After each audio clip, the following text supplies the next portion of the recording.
There have been many statements coming out in the past weeks regarding these prisoners of war inside of Israel, coming from the top figures inside of the Israeli political echelon and figures even in the Israeli army.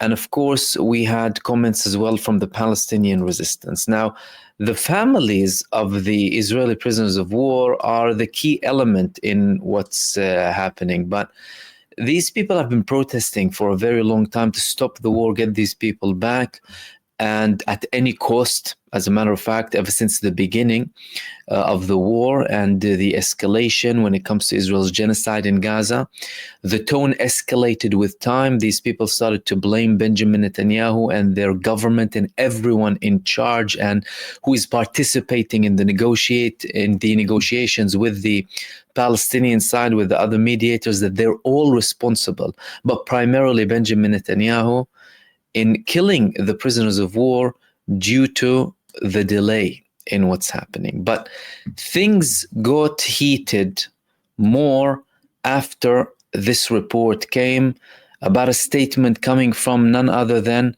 Bezalel Smotrich, the finance minister and a key ally of Benjamin Netanyahu. He told the families of those who are kidnapped in Gaza, I cannot guarantee that your family member will return alive from captivity. This is another confirmation that these people have interest in killing all of the prisoners of war, saying that we cannot guarantee that these people will go back. And at a meeting, he was at a meeting with the families of the prisoners of war, and what they were looking for is reassurance. So the Israelis who have family members inside of Gaza, whether combatants or were non-combatants at the time, because of course with the Israeli society, most of them are reservists at the end of the day, anyone who falls under conscription, to say the least. They were trying to get a reassurance from someone within the government, especially Smotrich, who is well known to be a person that wants to escalate things even further, calls for settlements inside of Gaza, alongside many other things. But they got the opposite, to a level where they started to say, we went out from the meeting shocked, totally shocked, gobsmacked. What happened? We went there to get reassurance, and this man is telling us, I cannot guarantee that any family member will go back alive. And what is he saying? What is he promising instead? He says, I promise that we will get all of the corpses back by military action. So this indicates that he's not interested in any type of political resolution. Smotrich was one of the main people calling Netanyahu not to have a ceasefire agreement with the Palestinian side. And now he's making it more obvious to the families of the prisoners of war. Now, although they've been blaming Netanyahu with all of this for a long time, this is a step further. A step further that led father of one of the Israelis who are kidnapped inside of Gaza to go and meet Karim Khan, the chief prosecutor of the ICC, and he has a meeting with him next month to tell him what? To tell him that Benjamin Netanyahu is committing a genocide in Israel. Benjamin Netanyahu is not committing a genocide only against the Palestinian people. Benjamin Netanyahu is committing a genocide against the Israelis. And this man will be going with a file with him. He is the father, Yehuda Cohen, his name is, father of the kidnapped soldier Nimrod Cohen. And he said that in a meeting with the Constitutional Law and Justice Committee. So many of them met in the Israeli Knesset as well. And he's going to try and convince Karim Khan to say that Netanyahu committed a genocide in Israel as well, and proceedings should be taken against him. And we had multiple reports about this. One of the other reports was in the Israeli newspaper, Haaretz. He's going there. And parts of the things that he wants to say is, well, Benjamin Netanyahu, firstly, we are a family in Israel who served in the Israeli army, but I have nothing else. I have nothing else apart from to join hands with movements and organizations that are hostile to the state of Israel as a whole, hostile to the entirety, to the existence of the state of Israel, to get my son back. Because Benjamin Netanyahu doesn't want to get the Israelis from Gaza back. As a matter of fact, and we stated this many times, Israel tried to kill them from day one. Those who were released in the temporary ceasefire, they said Israel was targeting us multiple times. And Israel killed approximately half of them inside of Gaza. Why did they do that? Well, they did that deliberately so that the Palestinian resistance cannot have a car to negotiate with, and so that they don't have internal pressure. And these people, the families of the Israeli prisoners of war in Gaza, they are viewed by some in Israel who are aligned with Benjamin Netanyahu as supporters of Hamas, blatant supporters of Hamas. So it's getting worse when it comes to Israel. Not only that they're viewed as a pariah state and that, well, there's an arrest warrant against Netanyahu and Gallant, and it's a country committing genocide according to the ICJ. Now, internally, there's more action being taken against the state, against Benjamin Netanyahu, against everyone leading this campaign, to a level where this man was saying, I want to convince The Hague that Netanyahu committed a genocide inside of Israel. This is something very important. The following thing that I wanted to talk to you about is, well, what's happening when it comes to Yemen? Yemen, there are more reports now that Israel is looking to go on an all-out war against Yemen. Why is that?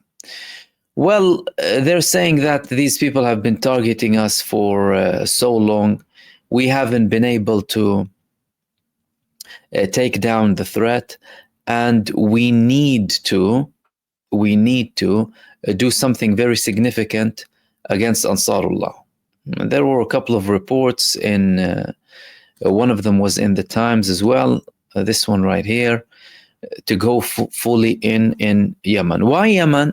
Why not Iran? Well, because according to Netanyahu and the Israeli genocide army, it's easier to go against Yemen. But they're contradicting themselves, and this indicates that there's a big lack of vision and strategy when it comes to Israel.